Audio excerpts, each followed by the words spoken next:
Behind every great warrior there is often a mentor, a figure who sees not just the raw talent but the hidden greatness.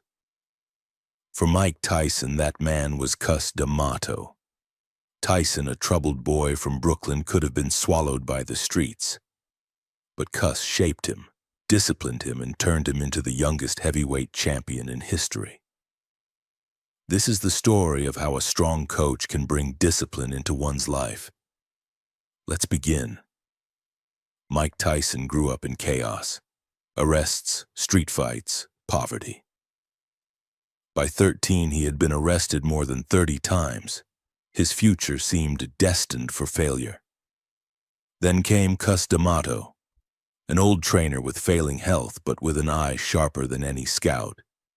He saw in Tyson not just a boy with power but a soul crying for direction. Cus didn't just train him.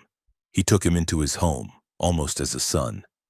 He gave him food, shelter, and something Tyson had never truly known: guidance. Cus gave Tyson more than boxing drills. He gave him order. Mornings began with long road work. Afternoons were for endless repetition of the peekaboo style, hands high, head moving, striking with explosive counters. Evenings often ended with study, films of Marciano, Dempsey, and Patterson. But more importantly, Cus gave him philosophy. He said, "Fear is your best friend or your worst enemy. Like fire, it can cook your food or burn your house down." He taught Tyson that discipline is not punishment. It is control. It is turning fear, anger, and chaos into fuel. Let me share with you a classic echo from history. Alexander the Great had Aristotle. The wisdom of a philosopher sharpened the fire of a conqueror. Greatness is not born alone. It is shaped by those who demand the best from us. Now let's look at a modern parallel. Think of Kobe Bryant and Phil Jackson, or Tom Brady and Bill Belichick. Behind every champion is a coach who demands structure, who installs discipline when talent alone is not enough. Under Cus, Tyson became a machine. The wild brawler from the streets turned into a precision weapon. The boy who fought for survival became a student of boxing science. And above all, he learned self-control. Tyson himself later said, "Without discipline, you're nobody. Discipline is doing what you hate, but doing it like you love it." That was Cus's teaching living inside him. Now let's break down the lessons we can all take from this bond. The first lesson is that a strong coach sees potential where others see chaos. Most people saw Tyson as a thug destined for prison. But Cus saw raw material. He saw a boy who could channel his aggression into art. Think of Michelangelo staring at a rough block of marble. Others saw a rock. He saw David waiting inside. That is what great mentors do. They see not just what is, but what can be. In our own lives, it means finding someone who recognizes your hidden potential, even when you don't believe in it yourself. The second lesson is that discipline is love in disguise. At first, Tyson hated the strict routines, early runs in the cold, endless drills, constant study. But soon he realized these rules were not chains. They were keys. Cus's discipline was a form of care. He was saying, "I believe in you so much that I won't let you waste your life."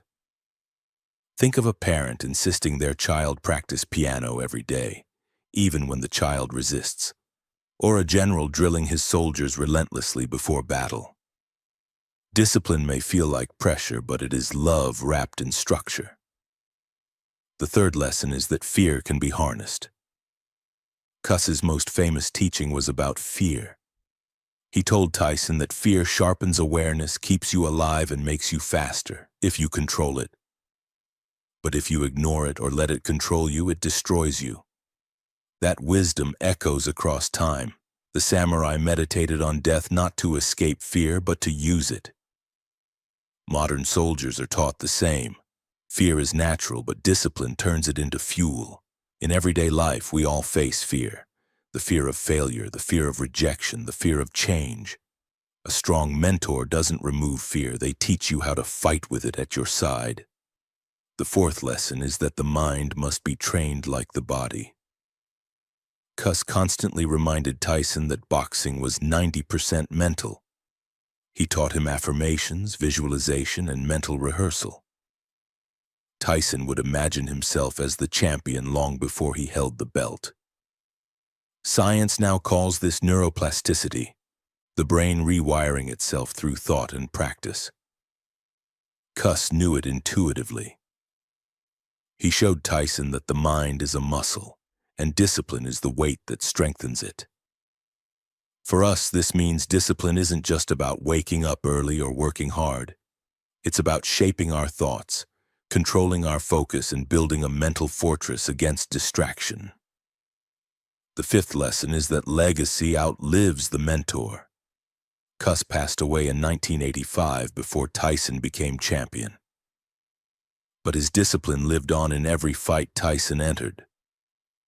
Within a year, Tyson became the youngest heavyweight champion in history. And even after Cus was gone, Tyson carried his teachings into the ring. That is the ultimate power of a strong coach. Their wisdom lives on in the warrior even after they are gone. So let me ask you, do you have someone who pushes you to be better, even when you resist? If you do, honor them. If you don't, seek them. Because no warrior walks the path alone.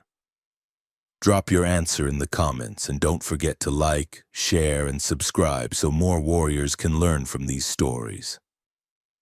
So in summary, how does a strong coach bring discipline into one's life? They see potential where others see chaos.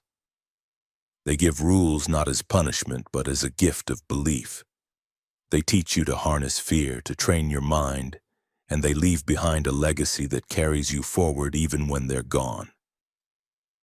Cus D'Amato didn't just build Mike Tyson into a champion. He gave him the mental tools to survive life itself. And as Tyson himself said, discipline is doing what you hate to do, but doing it like you love it. So remember this: behind every warrior there is a guide, and behind every guide there is discipline. Don't forget to share, like, and subscribe.